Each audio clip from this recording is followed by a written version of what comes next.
კადრში ახლა თქვენ ხედავთ, როგორ ჩაედინება ნაგავსაყრელიდან, დიდი ლილოს ნაგავსაყრელიდან გამოსული ტოქსიკური ნაჟური ლოჭინის მდინარეში.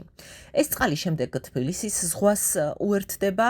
ამ პროცესში სხვათა შორის ერთვება სამგორის არხიც, რომელიც ნაგვით ივსება და დაბინძურება ქალაქისკენ მიაქვს.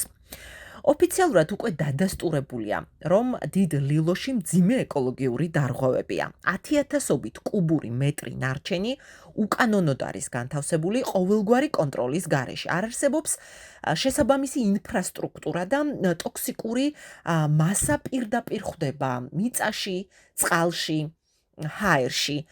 საქმე უკვე სასამართლოშიც კი არის გადაცემული. სად არის გარემოს დაცვითი პასუხისმგებლობა ამ რეალობაში? მართველი ძალა ეკოლოგიაზე გვესაუბრება, ხო? ბოლო დროს ძალიან გააქტიურდნენ. ზღუდავს ძველი ავტომობილების იმპორტს გამონაბულქვის შემცირების მიზეზით. თუმცა სპეციალისტების დიდი ნაწილი ეჭვობს, რომ ეს რეალურ შედეგს ვერ მოგცემს. იგივე სურათია პლასტიკის ბოთლებზეც. ჯერ აკრძალვა დააანონსეს, შემდეგ გადაიდო ეს აკრძალვა. სპეციალისტები მიუთითებენ ქართული ოცნების არათანმიმდევრულ გადაწყვეტილებებსა და ბუნდოვან მიზნებზე. იმ დროს, როცა ყველაზე მწვავე პრობლემა, რომელიც დაუყოვნებელ რეაგირებას საჭიროებს, წლებია უყურადღებოდა. ადგილობრივები წლები ამბობენ, რომ ეხოცებათ პირუტყვი, ავადდებიან თავად თვითონ ადამიანები. ჰაერი, წყალი, მიწა დაბინძურებული აქ ყველაფერი ვიზუალურადაც, რასაც თქვენ ახლა ფაქტობრივად ხედავთ და ტოქსიკური ნივთიერებებით გაჟღენთილია ყველაფერი. ხალხი ზარალდება და სისტემა მაინც მშვიდად აგრძელებს საუბარს და არა მოქმედებას სხვათა შორის. ხან ერთ ინიციატივას წამოწევენ, ხან მერე უკან გაიწოვენ ამ თავის ინიციატივას. გარემოს დამცველების და მოქალაქეების კითხვა და პრეტენზია ძალიან მარტივია. თუ ეს არ არის პრიორიტეტი, რასაც ახლა ჩვენ კადრში ერთად ხედავთ, მაშინ რა არის?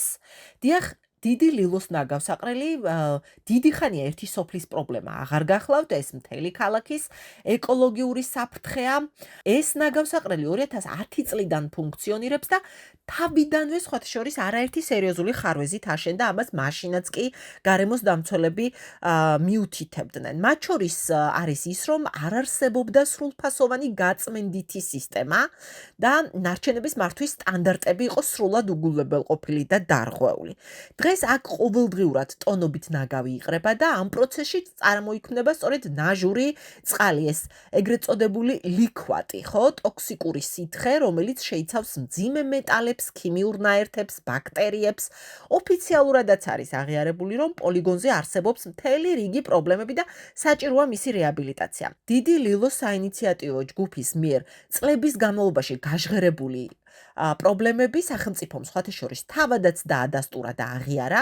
გარემოს დაცვის სამინისტროს ინსპექტირების სამსახურმა სახალხო დამცველის მიმართვის საფუძველზე ჩაატარა კვლევა და საკმაოდ დიდი ასე ვთქვათ დარღვევები აღმოაჩინა. თქვენ ამ დარღვევების შესახებ დიდი ლილოს ნაგავსაყრელის წინააღმდეგ, ანუ ამ საინიციატივო ჯგუფის Facebook გვერდზე შეგიძლიათ ნახოთ და ასევე აქტში ნომერი 004-698.